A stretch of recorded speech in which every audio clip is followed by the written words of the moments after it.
Welcome friends. आज के video में हम देखेंगे एसएससी जीडी का जीके जीएस का क्वेश्चन जो कि आपके एग्जाम में पूछे जाएंगे। तो चलिए मैं इस वीडियो को शुरू करता हूं।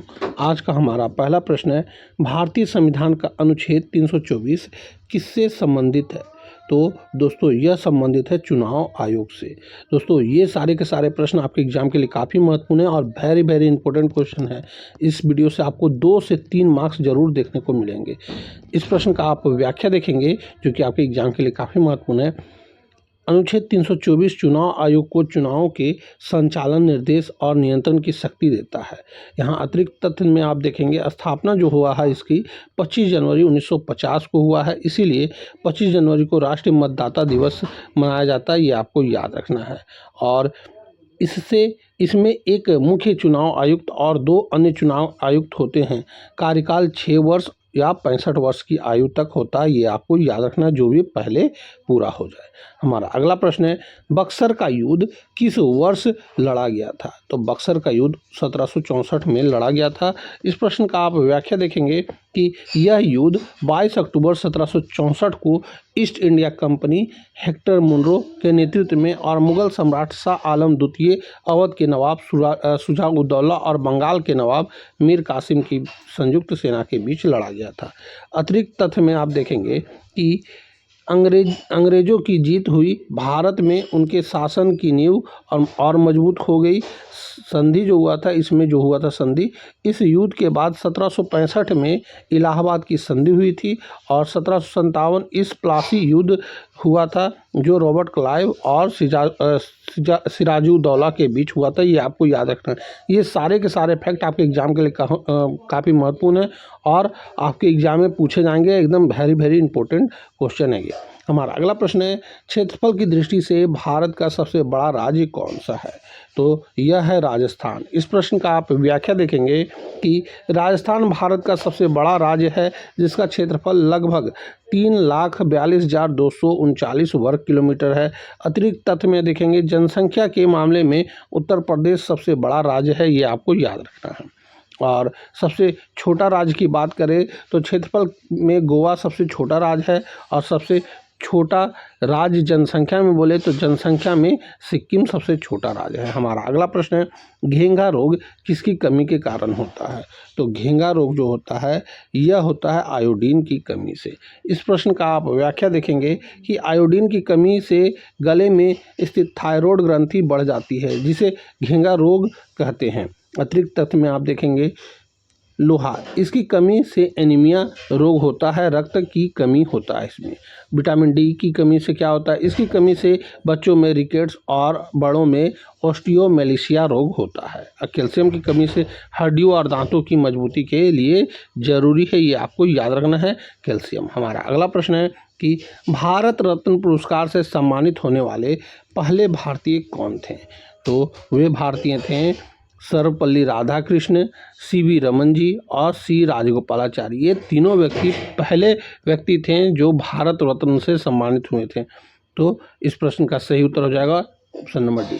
यहाँ व्याख्या में आप देखेंगे कि 1954 में जब भारत रत्न की शुरुआत हुई तो यह पहली बार 3 महान हस्तियों को एक साथ दिया गया। अतिरिक्त तथ्य में आप देखेंगे कि इंदिरा गांधी को 1971 में, पहले मरणोपरांत विजेता लाल बहादुर शास्त्री 1966 में, पहले विदेशी जो थे उनका नाम था खान अब्दुल गफ्फार खान जी, जो कि 1987 में मिला था। हमारा अगला प्रश्न है, भारत की प्रथम पंचवर्षीय योजना किस मॉडल पर आधारित है? तो वह मॉडल का नाम है हेराल्ड डोमर मॉडल, यानी ऑप्शन नंबर बी। इस प्रश्न का आप व्याख्या देखेंगे कि पहली पंचवर्षीय योजना 51 से 56 मुख्य रूप से कृषि क्षेत्र के विकास पर केंद्रित थी। अतिरिक्त तथ्य में आप देखेंगे कि दूसरी योजना यह पीसी महलनोबिस मॉडल पर आधारित थी, भारी उद्योगों पर ध्यान था और लक्ष्य जो था, पहली योजना सफल रही थी और इसमें लक्ष्य से ज़्यादा वृद्धि दर हासिल हुई थी, ये आपको याद रखना है। हमारा अगला प्रश्न है कि मौर्य साम्राज्य की स्थापना किसने की थी? तो यहाँ मौर्य साम्राज्य की बात कही जा रही है, तो इसकी स्थापना चंद्रगुप्त मौर्य ने किया था।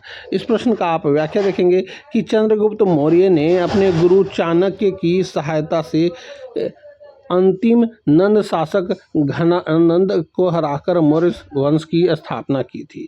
अतिरिक्त तथ्य में आप देखेंगे कि मौर्य वंश की राजधानी पाटलिपुत्र वर्तमान पटना थी।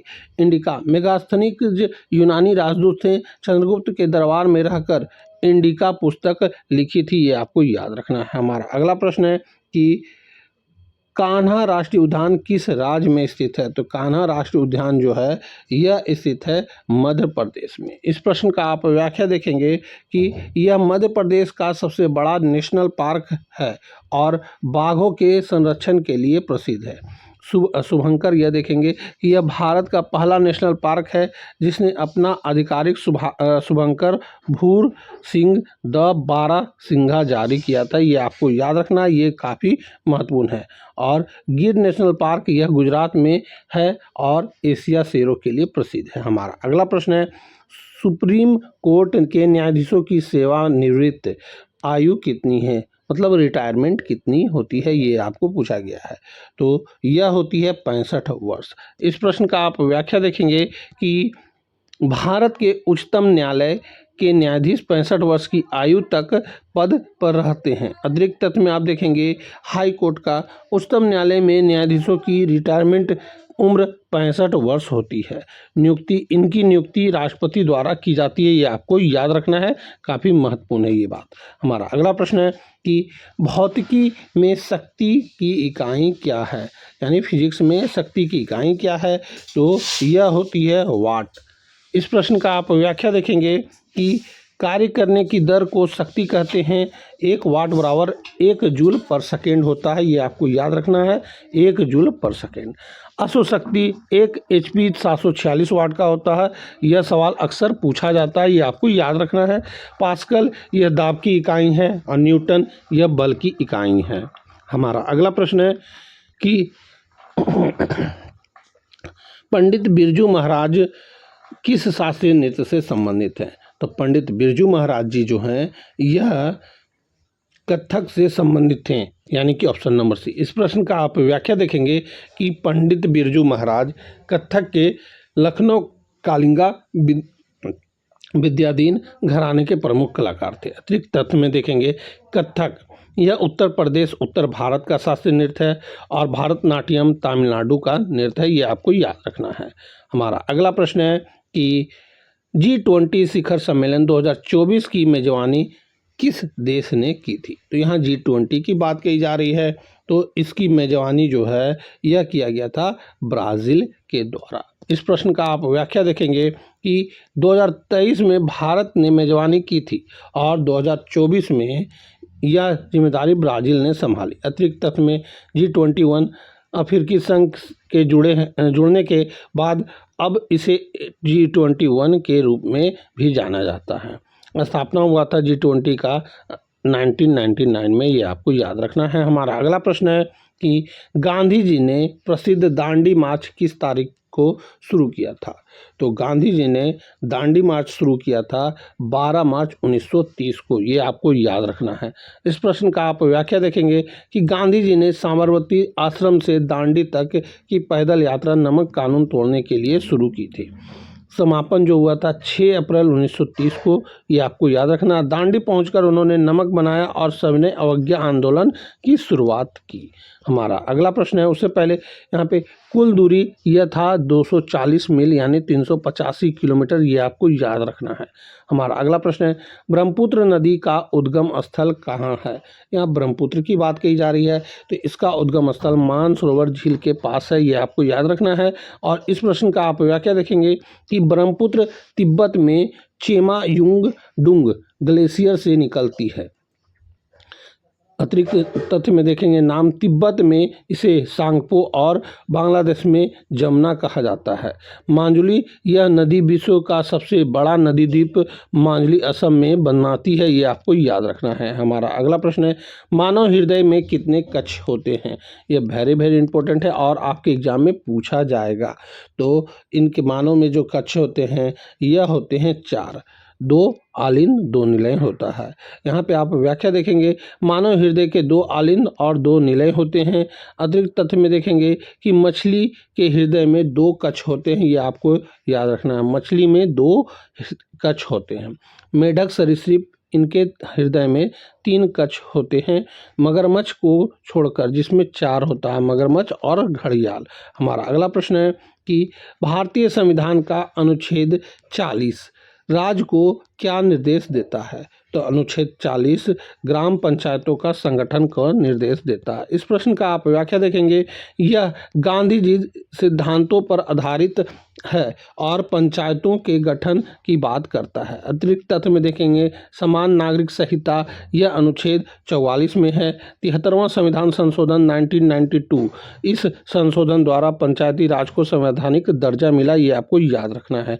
ये सारे के सारे फैक्ट आपके एग्जाम के लिए काफ़ी महत्वपूर्ण है। हमारा अगला प्रश्न है, नोबेल पुरस्कार पाने वाले प्रथम भारतीय कौन थे?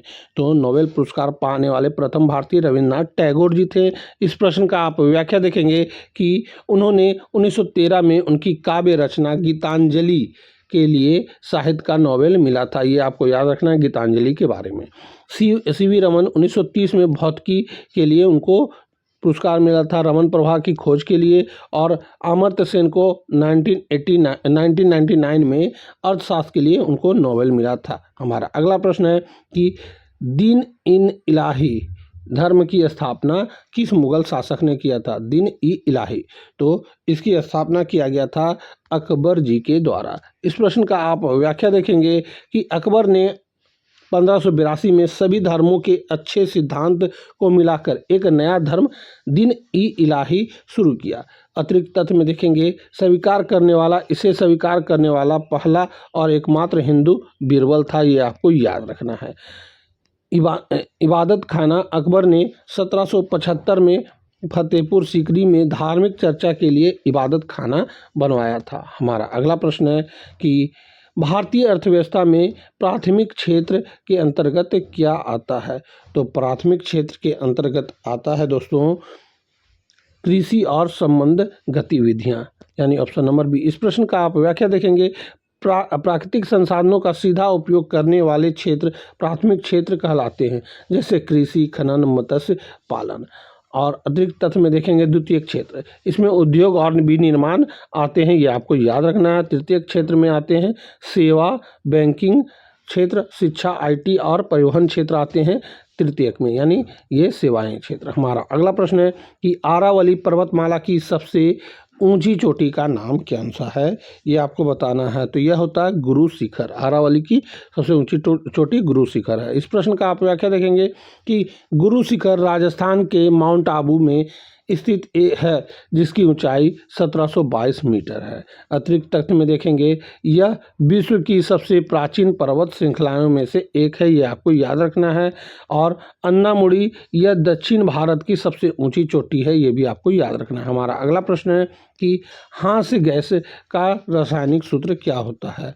तो यहाँ हास्य गैस के बारे में बोला जा रहा है, तो इसकी जो रासायनिक सूत्र होता है वो होता है N2O, यानी ऑप्शन नंबर बी। इस प्रश्न का आप व्याख्या देखेंगे कि इसे सूंघने पर उत्तेजना और हंसी आती है, इसीलिए इसे लाफिंग गैस कहते हैं। अतिरिक्त तथ्य में देखेंगे इसका उपयोग दंत चिकित्सा और हल्की सर्जरी में एनेस्थीसिया के रूप में किया जाता है, ये आपको याद रखना है। हमारा अगला प्रश्न है कि संसद के संयुक्त अधिवेशन की अध्यक्षता कौन करता है? तो संसद के संयुक्त अधिवेशन की अध्यक्षता किया जाता है लोकसभा अध्यक्ष जी के द्वारा।